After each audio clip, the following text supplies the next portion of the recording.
اعوذ باللہ من الشیطان الرجیم بسم اللہ الرحمن الرحیم۔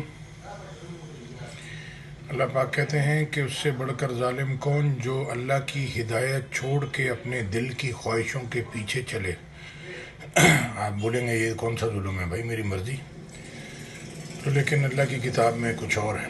پھر اللہ پاک کہتے ہیں کہ ظالم لوگ ایک دوسرے کے دوست ہوتے ہیں اور اللہ پرہیزگاروں کا دوست ہے۔ پھر اللہ کہتا ہے قیامت والے دن ظالم لوگ جو دوست ہیں وہ ایک دوسرے کے دشمن ہوں گے، لیکن پرہیزگار باہم دوست ہی رہیں گے۔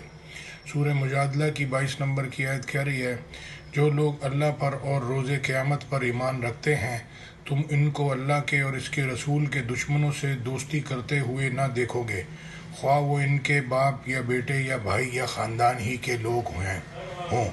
یہ وہ لوگ ہیں جن کے دلوں پر اللہ نے ایمان پتھر پر لکیر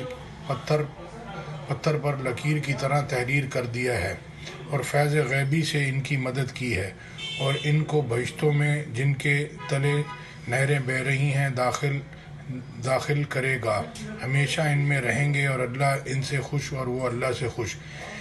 یہی گروہ اللہ کا لشکر ہے، اور سن رکھو کہ اللہ ہی کا لشکر مراد حاصل کرنے والا ہے۔ جزاک اللہ خیر۔ تو اب یہ اللہ اپنے دین کے لیے خاص آپ کو اگر ہم کو چن لیتا ہے کام کرنے کے لیے، آپ سمجھ رہے ہیں میں کاروبار کر رہا ہوں تو یہ میرا کام نہیں ہے۔ اللہ کے رسول صلی اللہ علیہ وسلم نے آخری خطبے میں فرمایا غائبین تک پہنچانا تمہارا ذمہ ہے۔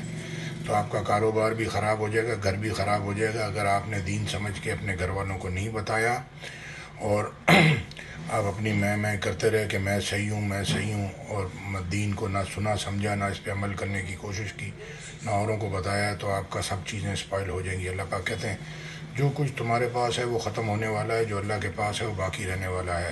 کل من علیہ فان۔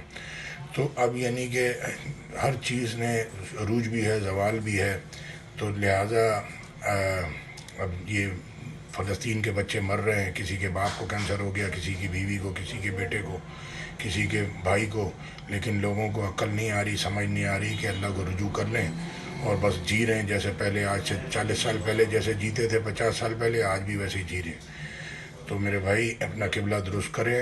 آپ جس راستے پہ چل رہے ہیں وہ کہیں شریعت میں کہیں بھی اس کی دلیل نہیں ملتی، تو لہٰذا جو ہے وہ 12 گھنٹے کے جو اعمال آپ جاگ کے کر رہے ہیں نماز کے علاوہ، وہ سارے الٹے سیدھے ہیں، تو لہٰذا ان کو صحیح کریں شریعت کے حساب سے، اور قرآن کو سنیں ترجمے کے ساتھ۔ اور سارے لوگ یہی بولتے ہیں میں صحیح ہوں۔ 20 سال میں کچھ فیلنگ ہوتی، 40 سال میں کچھ، 60 سال میں کچھ، 80 سال میں کچھ، لیکن ہم دیکھتے ہیں بوڑھے بھی اپنے آپ کو مسجد کی طرف، دین کی طرف نہیں جوڑ رہے۔